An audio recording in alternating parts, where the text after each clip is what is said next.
নমস্কাৰ সকলোকে আমাৰ ইউটিউব চেনেল আছামিজ জিকে ৱৰ্ল্ডলৈ স্বাগতম জনাইছোঁ।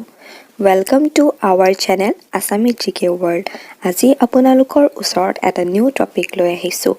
আশা কৰোঁ সকলোৱে ভিডিঅ'টি চাই ভাল পাব আৰু অলপো স্কিপ নকৰি শেষলৈকে চাই থাকিব আৰু লগতে বেল আইকনটো প্ৰেছ কৰি অল কৰিব যাতে আমি আপলোড দিয়া সকলো ভিডিঅ' আপোনালোকে নটিফিকেশ্যন পায়। আজি আপোনালোকৰ লগত আলোচনা কৰিম ইম্পৰ্টেণ্ট আৰ্টিকেলছৰ ওপৰত, গতিকে ভিডিঅ'টো স্কিপ নকৰি শেষলৈকে চাই থাকিব।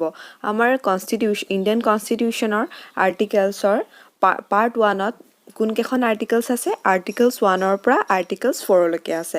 আৰ্টিকেলছ 1ত কিহৰ বিষয়ে কোৱা গৈছে? Name and territory of the union. নাম আৰু কিহৰ কথা কৈছে? ইউনিয়ন টেৰিটৰীৰ বিষয়ে কথা কৈছে। আমাৰ ইউনিয়ন টেৰিটৰী কেইখন আছে? Delhi, Andaman and Nicobar, Chandigarh, Dadra and Nagar Haveli and Daman and Diu, Jammu and Kashmir, Ladakh, Lakshadweep and Puducherry. এইকেইখন হৈছে আমাৰ ইউনিয়ন টেৰিটৰী। ইউনিয়ন টেৰিটৰী কেইখন আছে বুলি যদি আপোনালোকক কেতিয়াবা প্ৰশ্ন আহে আমাৰ ইণ্ডিয়াত, কেইখন আছে? 8খন ইউনিয়ন টেৰিটৰী আছে আমাৰ ইণ্ডিয়াত। নেক্সট আৰ্টিকল 2ত আমাৰ কি কোৱা গৈছে? Admission and establishment of the new state. এখন নিউ ষ্টেটৰ এডমিশ্যন কৰোৱা আৰু এষ্টাব্লিছমেণ্ট কৰোৱাৰ বিষয়ে কোৱা গৈছে আমাৰ আৰ্টিকল 2ত।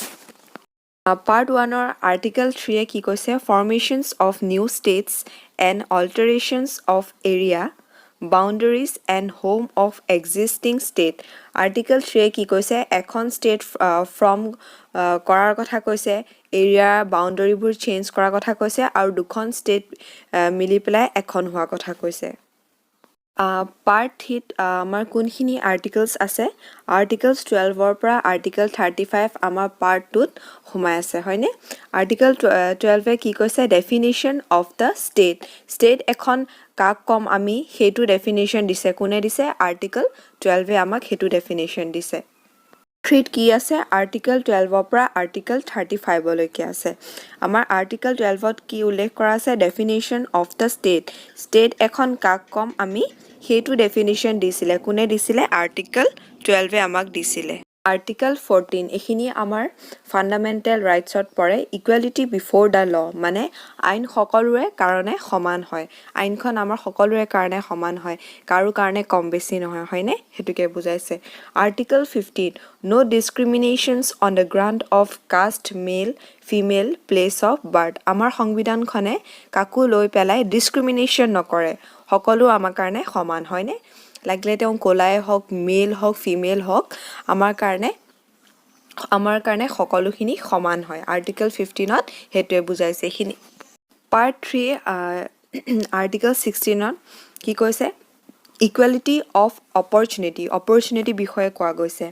আৰ্টিকেল 17ত কি কৈছে? এবলিউশ্যন অফ আনটাচেবিলিটি। আগতে কি আছিল? ব্ৰাহ্মণসকলে তেওঁলোকৰ তলৰ কাষ্টৰ সকলক চুব নোৱাৰে, চুলে কি হৈ যায় বুলি কৈছিলে? অশুভ হৈ যায়, তেনেকুৱা কথা আছিল। সেইটো আমাৰ সংবিধানখনে এবলিছ কৰিছিল। আৰ্টিকেল 17এ কি কৰিছিলে? এবলিছ কৰিছিলে এইখিনি। আৰ্টিকেল 18ত কি কৈছে? Abolitions of titles. সেই টাইটেলসমূহক আমি এবলিছ কৰা হৈছিলে। কোনে কৰিছিলে? আৰ্টিকেল 18এ। তাৰপিছত আহিছে কি? Article 19 protections of freedom of speech, peaceful assemblies etcetera. Article 19খনত 6টা ৰাইট প্ৰটেক্ট কৰিছিল। Freedom of speech, peaceful assemblies, তাৰপিছৰটো হৈছে এছ'চিয়েশ্যন, তাৰপিছৰটো হৈছে ৰাইট টু মুভমেণ্ট। আমাৰ নিজৰ ইচ্ছামতে আমি কাণ্ট্ৰিখনৰ ভিতৰত আমি য'তে যাব বিচাৰোঁ তাতে যাব পাৰোঁ, হয়নে? আমাৰ সেইখিনি অধিকাৰ আছে। তাৰপিছৰটো কি? Right to profession. তাৰপিছৰটো হৈছে ৰাইট টু ৰিচাইড। আমাৰ য'তেই ইচ্ছা আমি ত'তে থাকিব পাৰোঁ, আমাৰ সেইখিনি নিজৰ অধিকাৰ আছে। এইখিনি আমাৰ ক'ত উল্লেখ কৰা আছে? আৰ্টিকেল 19ত উল্লেখ কৰা আছে। এই ভিডিঅ'টোত ইমানখিনিয়ে আছিলে। আমাৰ যদি ভিডিঅ'টো চাই ভাল লাগিল, প্লিজ লাইক, কমেণ্ট, শ্বেয়াৰ আৰু ছাবস্ক্ৰাইব কৰিব নাপাহৰিব আৰু কাষতে থকা বেল আইকনটো প্ৰেছ কৰি অল কৰিব যাতে আমি আপলোড দিয়া সকলো ভিডিঅ' আপোনালোকে নটিফিকেশ্যন পায়। আৰু যদি আপোনালোকক এইটো টপিকৰ ওপৰত ভিডিঅ' লাগে তেনেহ'লে আপোনালোকে মোক তলত কমেণ্ট বক্সত কমেণ্ট কৰিব, মই নিশ্চয় আপোনালোকক দিবলৈ ট্ৰাই কৰিম। ধন্যবাদ।